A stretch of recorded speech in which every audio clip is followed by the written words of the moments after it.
Hello, School Transportation Nation. Tony Corpin here. We're so glad you made it to the podcast. It's brought to you by Transfinder, the leader in school bus routing software. With me today, Mr. Ryan Gray, editorial extraordinaire, always keeping his fingers on the pulse of the industry, the news, the trends.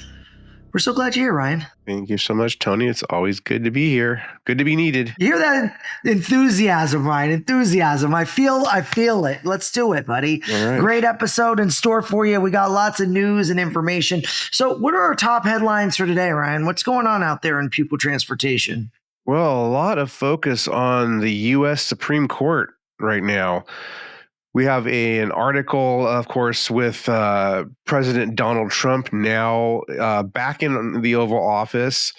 There has been some concern going back several months about the safety of students, especially those who are immigrants. Will some of the rhetoric that we've heard out of the Trump administration, the mass deportations that were promised on day one, we will see kind of how that all shakes out. But certainly there is a lot of concern. They're going back to 1982, the Supreme Court ruled in Plyer versus Doe that every child has the right to go to public school free of charge from kindergarten through 12th grade, regardless of their immigration or their citizen status. That's been the law of the land. And that's what, again, it has a lot of people concerned because when you're talking about mass deportations, and they've said everything is on the table, they're looking at children as well. So there's just the concern, of course, of separating families, but there are these safe zones around schools and school bus stops. So Carol Berzozowski, one of our contributors, she writes a great article that we posted last week on this, just before Trump took office. So it takes the readers through there's a 2021 U.S. Department of Homeland Security memo, guidelines for enforcement actions in or near protected areas. So that is an example of kind of some of these long-standing or recent-standing documents or regulation or letters or legal opinions on keeping kids safe around schools. So obviously, Project 2025, which Trump has distanced himself from, but definitely that is leading a lot of the Republican platform going forward. And that is seeking to pass legislation that requires public schools to charge tuition for unaccompanied migrant children as well as children who are in the U.S. with their illegal alien parents. Quote, such legislation would draw a lawsuit from the left, which would likely lead the U.S. Supreme Court to reconsider its ill-considered Plyer versus Doe decision that had no basis in law. So this is according to Project 2025. So will we see the Supreme Court take a new, fresh look at Plyer v. Doe? We will see. But certainly this has a lot of folks concerned. And have you out there in the transportation nation, have you at your school districts, your bus companies, have you talked to your school bus drivers, your attendants on how to interact with if ICE agents show up at a bus stop? This is part of the training that we don't think of. We don't. I know that school districts and school bus drivers, they don't want to get involved with law enforcement. And when they do, it's something to help protect them, right? But no one, I think, goes out and says, "Hey, we need to do training and tell our employees how to interact with ICE agents." So this is a bit of a new one for a lot of folks in the industry, but certainly, again, something to take a very close look at. Talk to your in-house counsel there at the school district. I'm sure, and lots of superintendents are looking at this. Education Week has been talking about this for a few months now. There's a lot of news on this, not a lot of reporting. So certainly it's one of those things that going forward, student transporters need to pay particular attention to. Yeah, I guess being prepared, Ryan, some of it would be like, is this just fear mongering going on? Like, is it really going to happen? Or is this just all posturing? But I guess, gosh, a school bus driver has enough to deal with other than their students getting grabbed. I mean, how do you feel like it could be kidnapping, right? Like there's a fine line there. What do you do? How do you intervene? Call law enforcement. I mean, this is a real slippery slope that you're talking about. So I don't know. I see red flags all over the place with something like this. And especially when children are involved, as we've seen, parents are highly motivated to protect their children. And it becomes a very emotional situation as well as a charged situation where violence can happen. So want to basically tread lightly, I guess, with respect to this, right? It's just, you don't know what's going to happen. Yeah, exactly. And it's really dealing with the equal protection clause of the 14th Amendment. And, the proponents of this say, hey, these kids need to be protected. We can't just have ICE agents come and swoop these kids up. Again, will it happen or not? We need to, we'll wait and see. But then opponents say, well, hey, if the kids are here illegally, then they're not citizens, then they don't fall under the equal protection clause. So that's why, again, it will be interesting to see if SCOTUS takes this up again. Now, it's interesting to note that 1982 decision, it goes back to a case that's originated in 1975 in Texas, when legislators there, they sought to update education code to basically not fund school districts that were enrolling students who were quote unquote illegal aliens, but that ruling was only 5-4, so it was a very narrow decision back in 1982. We've seen a lot of new cases or SCOTUS taking a look at old cases and deciding differently. So certainly we will see how this goes forward. But definitely, like you said, Tony, it's something that folks need to pay attention to and talk to their employees about. Give them information so that you can know what to do if something like this happens on your route. Yeah, it's very interesting. I saw a press release come to us last week from Everdriven, and they're an alternative student transportation provider, and they cited a big number, 167.4% increase in the number of McKinney-Vento students served since 2020.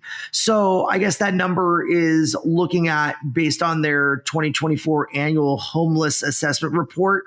So very interesting number. I know we've talked about that it's increased, but I haven't necessarily seen a percentage. So that really jumped out at me. I mean, what was your reaction to the press release from Everdriven?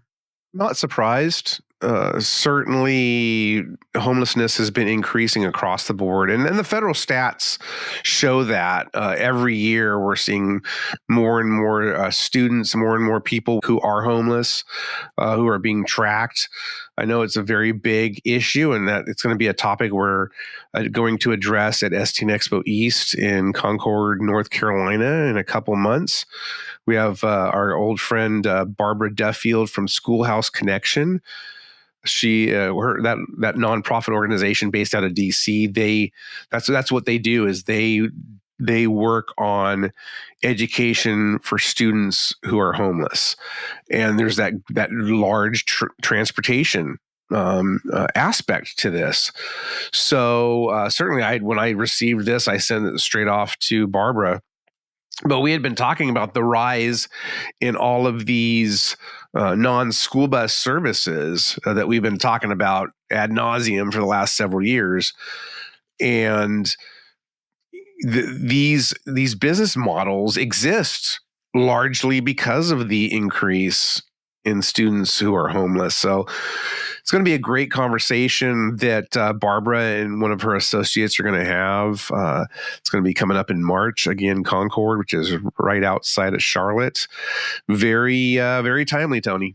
Yeah, I know. There was a quote in that press release from Mitch Bowling, the CEO at Everdriven. Homelessness, quote, among students is a national problem, and transportation remains one of the most crucial barriers to education for these students, end quote. So I definitely agree. I think it continues to be a challenge. Obviously, looking at stuff like the wildfires in LA, you have thousands and thousands of families that are now homeless, looking for a place to live. All these children have been displaced. Think of what happened in North Carolina and South Carolina during the hurricanes. We can't forget about that. There are many children in Georgia and Florida and Everett, Tennessee. Yep. Yeah, a lot of that all over the place. As this stuff kicks up, it's just kind of what's the news headline of the week, and the LA fires is still dominating headlines and news broadcasts. It feels like it's been going on forever, and they still do not have that Palisades fire contained, very minimally. No, only about 20% as we're recording this. So I know things are a little bit better at the fire up in the Pasadena area, but yeah, certainly you're right. There are a lot of folks who have become homeless from this tragedy. And, you look at a place like California, and we do have a lot smaller percentage of school buses out there. And I know that there's been stuff happening in the legislature and funding that came about over the last couple of years to really increase transportation, but not necessarily just school buses. And you're right, we have one of the larger of these third-party non-school bus operations here in the Los Angeles area, based in the Los Angeles area, Hop Skip Drive. And I know Everdriven has a lot of its corporate entities here in the Southland as well. And so you better believe that these companies and others, they're certainly looking to see how they can provide more service in the LA area.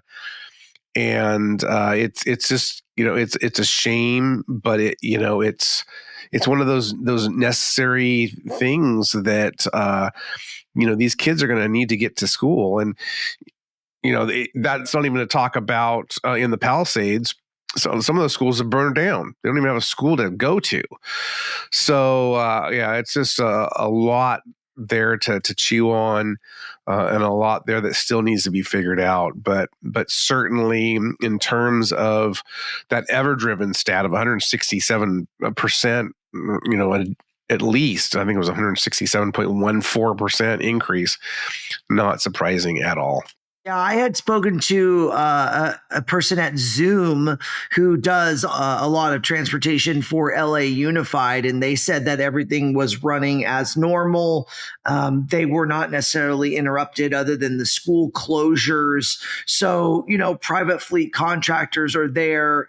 Obviously, staffing can be an issue if people's lives are impacted by these disasters. And so it's interesting always to see how the industry responds. I mean, to your comment last week, we really hadn't seen school buses play a role in the evacuation, but obviously it impacts the students. It impacts the flow of things, and technology has to jump in, right? And really take a big part in trying to normalize things for these kids, these families, and try to get things back on track. I think we'll be talking a lot at Bus Technology Summit about some of these situations and how technology can come to the aid of trying to get students back on track, get them routed, get them transportation to school, wherever that school may be that they need to get to. So always interesting to see how the technology in our industry is evolving. I know we're talking to Antonio Civitella, President and CEO of Transfinder, just a little bit later, and he's going to talk a little bit about what they're doing, what's going on with the company, the growth, the investment schools and contractors are making in technology really big. So always a good topic to talk about tech. Simply, it's evolving very quickly, Ryan. Absolutely. It is. So as we kind of keep going through, I know you guys might be receiving your January issue as well as your 2025 buyer's guide. So make sure you open it up. That January issue is chock full of info around special needs transportation. Specifically, we dovetailed that right into our TSD conference, which was back in November. Got some great photos in there, really some great analysis about everything happening with regards to special needs transportation. I know, Ryan, what kind of articles would you recommend a reader jumps to go read in that January issue? What's the first story they should hit? Well, one of the articles, and it goes right back to what we were talking about with homelessness and students with disabilities, is an article that we have the headline "Atypical Student Transportation." So the rising increase in non-school bus vehicles, specifically vans. We're going to be talking about that in STN EXPO East out in North Carolina. We're also talking about the hurricane response. So that doesn't necessarily have a direct link to students with disabilities, but certainly they were impacted along with everybody else by those two huge hurricanes we had in a matter of 2 weeks that hit the Southeast in the fall. So we talked with a couple of districts, one in Florida, one in North Carolina, that we talked about how what they dealt with, what they're still dealing with. So that's a great springboard to a conversation we're planning for North Carolina as well. Certainly, as you were mentioning, Tony, these natural disasters or man-made disasters, which, take your pick, they're getting worse and worse. The impact, of course, on students who are, homeless, just the financial cost to these disasters, they're just going through the roof. And certainly it's a lot of that is that brunt is being borne by school districts. So certainly there's some great stuff there. We talk about also Medicaid reimbursements and using data and technology and routing. We talk about communication with students with disabilities and how their behaviors, their manifestations, if you will, of their conditions, of their disabilities, is really an attempt to communicate. So many behaviors it's an attempt to communicate. So understanding that a little bit better.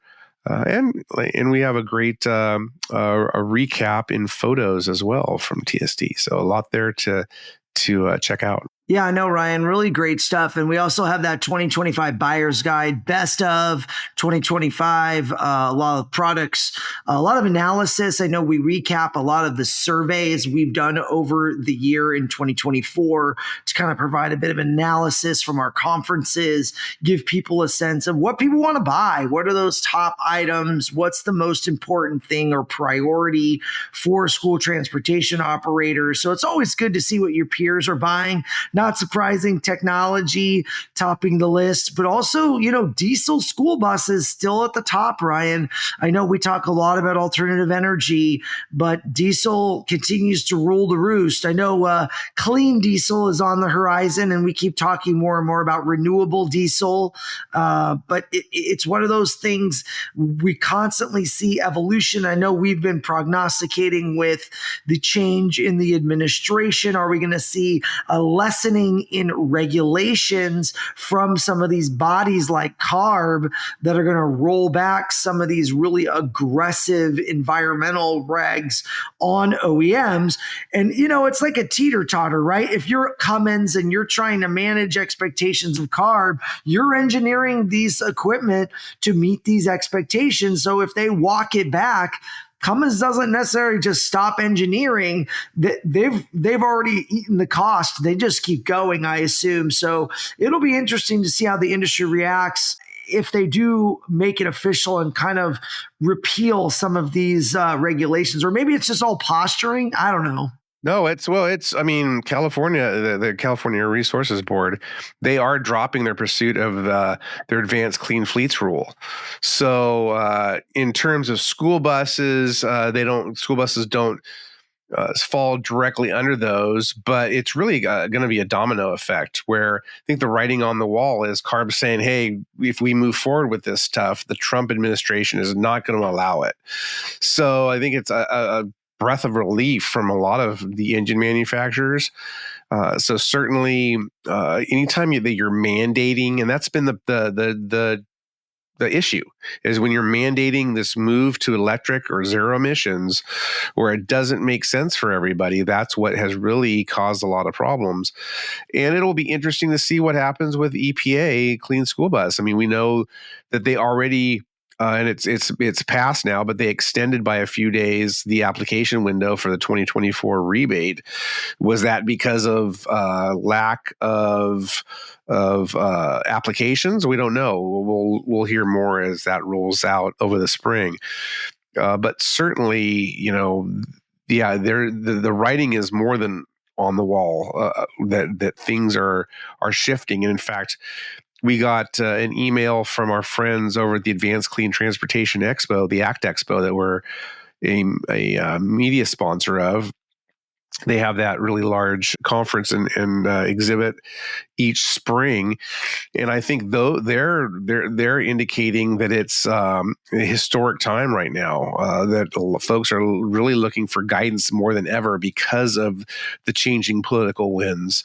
So certainly, that's going to have some interesting conversations here in late April and early May. Excellent. Well, guys, I want to remind you, STN EXPO East is coming up March 20th through the 25th. We have our early bird savings, $100. Lock it in before that ends. Want to make sure you go check out the agenda. Ryan has been working very hard with our team to get the agenda updated, and I am excited to share that has been done.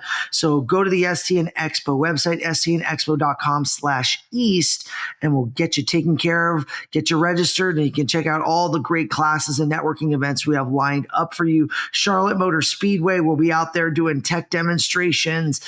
We have the Transportation Director Summit over at Top Golf in Charlotte, 2-day leadership experience. If you didn't catch last episode, we had on our keynote speaker, so Scott Welly, who's a sports psychologist, but talks a lot about, elevating your game as a leader. Really great conversation with him. Ryan did a great job with that interview. I had listened to it the other day and really kind of looking inward. Like, even if you're not a sports person, it's just how do you take what you can as a leader, get your game right, elevate your team, walk the walk, talk the talk, right? So this is a really great keynote. I'm really looking forward to hearing Scott live and seeing what he has to share with our audience. All right, School Transportation Nation, we got a great interview with Antonio Civitella, President and CEO of Transfinder. He's got some exciting announcements to make. We're talking 2024 recap. We're talking 2025. What is Transfinder up to? There's a lot happening. Tony, welcome to the podcast, sir. Hey, hello, everybody. Thank you for having me here. It's January here. It's a little bit cold, but I can see it's every day is a little bit longer. Sunset is a little bit later, which is just great. It's always it's a new beginning. January is always an opportunity to just reflect back what you did great in 24 and maybe what you didn't do so well and maybe change it up. So this is always an exciting time of the year. And of course, it's football. This is really right at the end. That's it. We're ready to see who's going to be in the Super Bowl, right? It's a battle royale at this point. But, let's recap 2024 a little bit. Transfinder took home some really big accolades at STN EXPO. Best hardware, best software, and best safety technology voted on by STN EXPO attendees. Congratulations. I know you guys work really hard to put out products, and the attendees recognize you for that. So that's a really great kind of feather in the cap. 3 feathers, right? You got to enjoy all of those accolades and really ride into that. And also the attendance has spoken, right? Transfinder continues to grow. I think you had some exciting numbers you wanted to share about what 2024 held for Transfinder. Now, you're a private company. You don't need to share your numbers, but I think you like sharing, right? Every year you like to tout this growth. Well, we do. And one thing is that many years ago, we wanted to be on the list of the Inc. 5,000 fastest privately held company, fastest growing privately held company in the United States. So that was important. And obviously at that point, you have to show them your revenue. So I started this many, many years ago. I'm like, well, then I'm going to just show it every year. And so last year was a great year, another record year, Tony, that Transfinder had. We had $42.2 million in revenue. That is the 27th consecutive year that we've grown year over year. We did win the Inc. 5000 last year based on a previous couple years. And now in the 12th year we did it. So definitely the revenue has gone amazing. And of course, when you talk about those, the best software, best hardware, best safety, the piece of the hardware which we constantly keep innovating, about almost 25% of our revenue came from hardware in 2024. So clearly we're doing something right. And just a couple of years ago, we barely had any revenue based on hardware. What we did is we recommended our partners. They had great products, but we felt like in one way to really understand what the market needs and deliver exactly what they want and control the highest quality, we want to own it. And what does that mean when you own it? You get to get the good, the bad, and the ugly. You get it all. So you can't blame someone else. You can't just say, "Oh, the quarterback had a tough day." Man, now the quarterback starts throwing all of these interceptions. No, it's all us. So clearly, we did the right thing the past couple of years, and it showed in our revenue. Almost 25% of all total revenue came from hardware. So clearly, it's one of our biggest segment. It's growing. I think you're going to see a lot in the safety and security technology. Obviously, the pupil logistics. This is where we're all vested. We're all in. This is the school bus routing. Amazing thing. So yeah, we had a very good year. We're named best place to work, a top workplace. Boy, did we attend a lot of conferences also. It was 49 conferences. I think we're one shy of 50. Again, another record. And a lot of our clients ask us, hey, why don't you come regionally? Why don't you come to our regional meeting? And, it's tough to do all of those. So I just want to let everybody know we're heavily sponsoring at the state level. So, we're trying our best to go regionals. We are. But if you didn't realize, we're investing heavily at the national level, at your state level, and those are very important to us. We try our best to do regionals, but there's just only so many we could do. We did almost 50. Again, 49 conferences. That's a lot. Again, when our clients see us everywhere, like, you weren't in our backyard, you weren't there. So I want to apologize for that. We're trying our best, but we could only be, I think we have like 3 or different booths. And honestly, Tony, I think we had, during the summertime between June and July, I think we had 3 or 4 at the same time. Means we have to have everything, right? Our technology, it was great. Obviously, there was things that we want to continue doing the same way. We brought on a lot of new clients, almost 170 brand new clients, which that's always important. It's great to service your clients. But in our business, we also want to get new clients too. So we got to do both. We can't just do either or. We did both. So, yeah. And of course, we're looking forward to STN East is coming up in about 2 months. We have a lot going on here. I know we have the Lunch and Learn on Sunday. Is that correct? Right? We have correct. Lunch and Learn. And so that's a big event. Talk about our technology. And another one that we've done so much last year was really a record year. We had hundreds of people did the ride along, and we're doing that on Sunday night. We're doing another ride along at Charlotte. So we're super excited about that. I know that, we talk about technology, we talk about hardware. You just can't show it off from a PowerPoint. Ride the bus, check things out, see it firsthand. And that's where we could prove it to everybody how well this is working. Well, it's going to be a Transfinder first because I don't think Transfinder's ever been demoed before on the Charlotte Motor Speedway on a track, center field track. If you guys have ever seen a NASCAR event, STN has rented out the center field of the Charlotte Motor Speedway. So you will be able to demonstrate your product on the track. It's not a big oval that's like got the embankment, so don't think you're going to be driving a school bus around at 200 miles an hour, but it's a cool road track in the middle. We're going to be doing demos. There's networking, food, drinks. There'll be a lot of great things happening, but it's a really cool place to be able to really check out this technology that Transfinder has to offer. So really excited for that. And then also new this year, we're doing these technology laboratories during the conference. So I know Transfinder is got a laboratory you're putting together. You want to tell us a little more about what you have in store for the audience in terms of training? Again, the laboratory, I talk about hardware. This is a big part of the business now, as you can tell from just a couple of years ago, went from zero to hero. And so we recognize in order for and there's a lot of companies out there that are selling hardware. There's so many different pieces and they come together. We think we put together the best package, the best combination. And again, we're the ones that, if something's not going right, you call us. We're the ones who are responsible to make sure it works. So laboratories really, we have people hands-on, see how it works with the RFID cards, with the readers, with the tablets, all that stuff. The engine diagnostics, we're going to be doing things with getting data from the health of the vehicle. That's another big product is our fleet maintenance product. We're doing so much with it, and we're going to do even more. We're selling that product as a standalone throughout the country.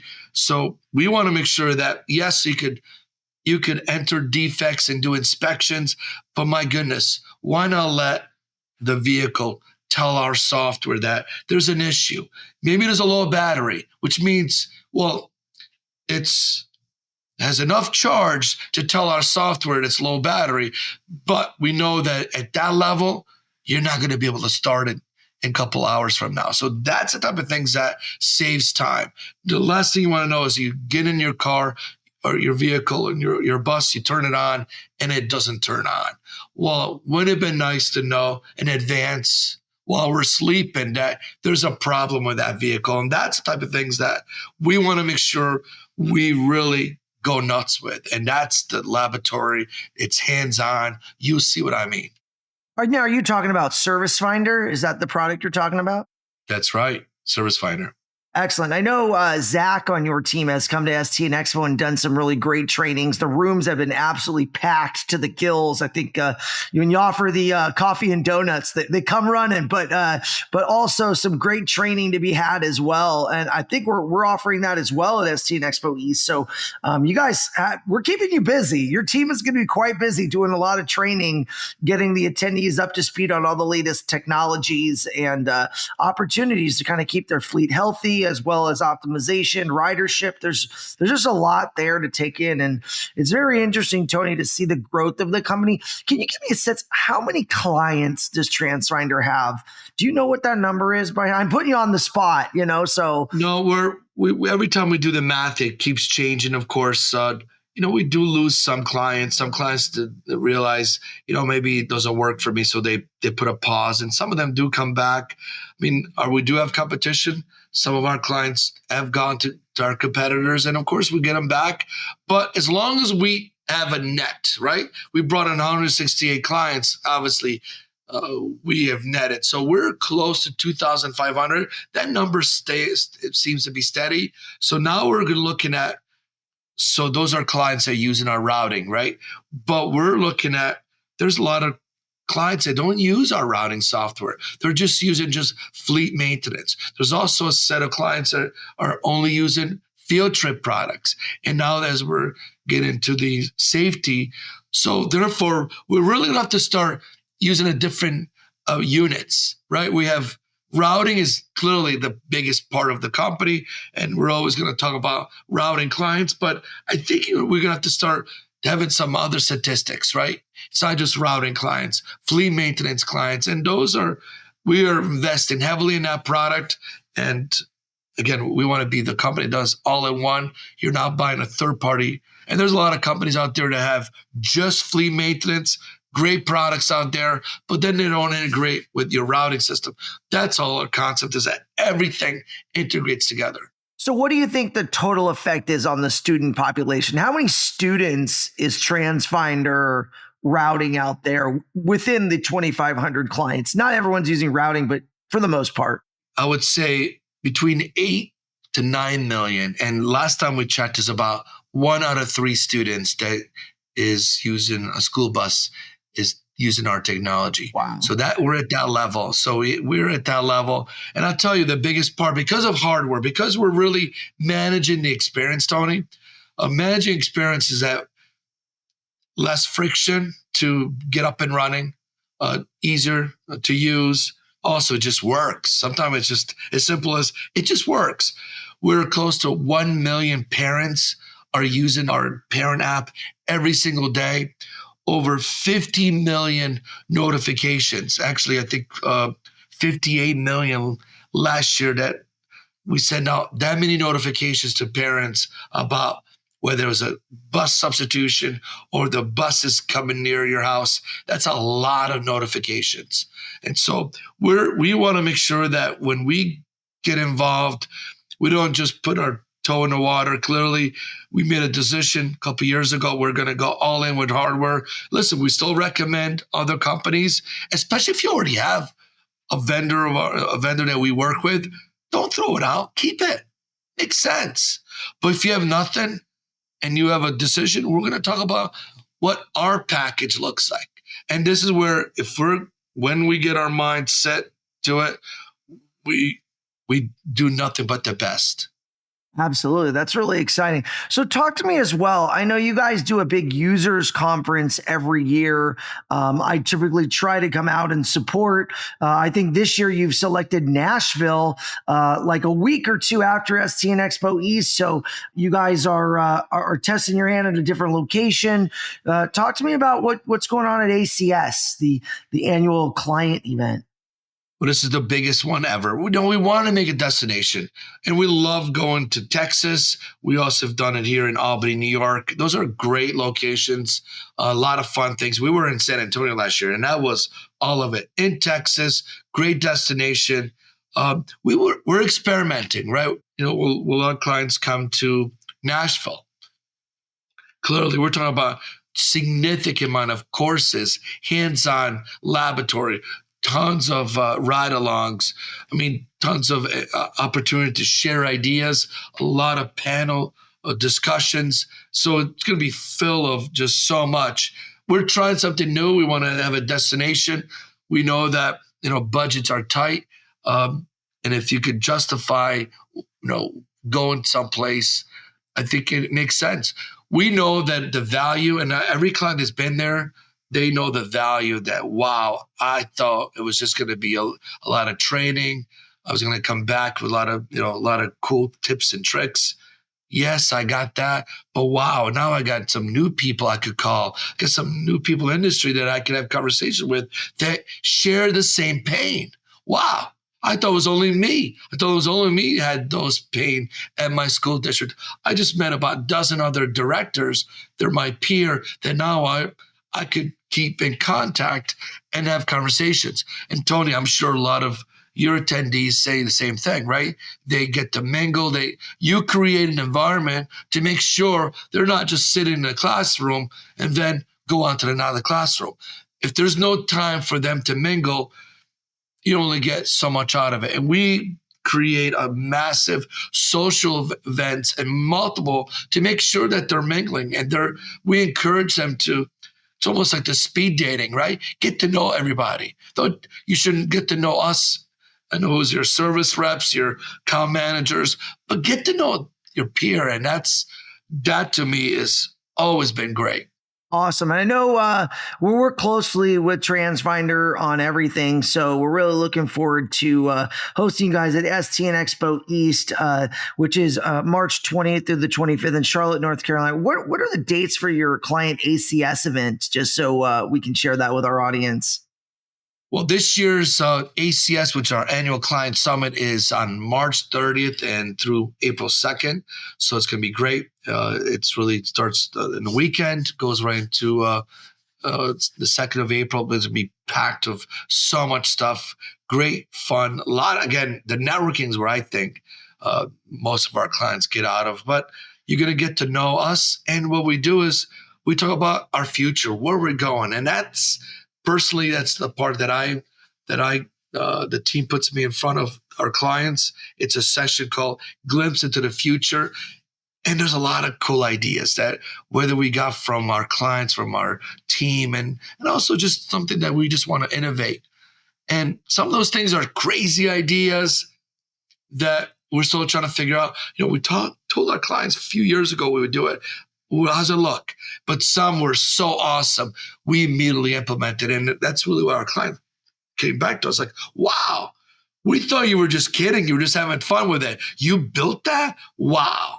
And that's what we're talking about. And this is where the whole entire company focuses on having a phenomenal experience for our clients. And this is anyone that's ever been to it, they will tell you like, wow, it's beyond my expectation. Well, we're really excited what Transfinder has in store for us in 2025. Want to thank you for coming on. Guys, if you want to find out more info, go to transfinder.com. I'm sure there's details on the ACS conference, as well as if you go to STN EXPO.com/East, you can find out what Transfinder is up to with us at the conference. And we're real excited to have you on, Tony. And thanks for sharing all the great info about what Transfinder is doing. Congratulations again on record numbers, record amount of clients, growth, really a testament to your hard work and your team and the technology and definitely being a visionary in the market. And it's sometimes a hard road to hoe. If it was easy, everybody would do it. So, kudos, hats off to you, and looking forward to an outstanding 2025. Thank you very much. Let's have a great 25. A special thanks to Ryan and Antonio for jumping on the podcast today. We really appreciate you guys. Again, guys, this podcast brought to you by Transfinder, the leader in school bus routing software. Make sure you reach out to them, let them know you heard about them on the STN podcast. I know they're everywhere, but they always like to get affirmation that you guys are listening. You love the podcast. Make sure you let them know. Guys, you can listen to all the great information on the STN podcast every week. We've got you covered. Also, you can go to our website, stnonline.com, for our latest news and analysis. Make sure and check out that January issue and 2025 Buyer's Guide as well by clicking that magazine tab on the stnonline.com website. Nation, we love you. We'll see you next week.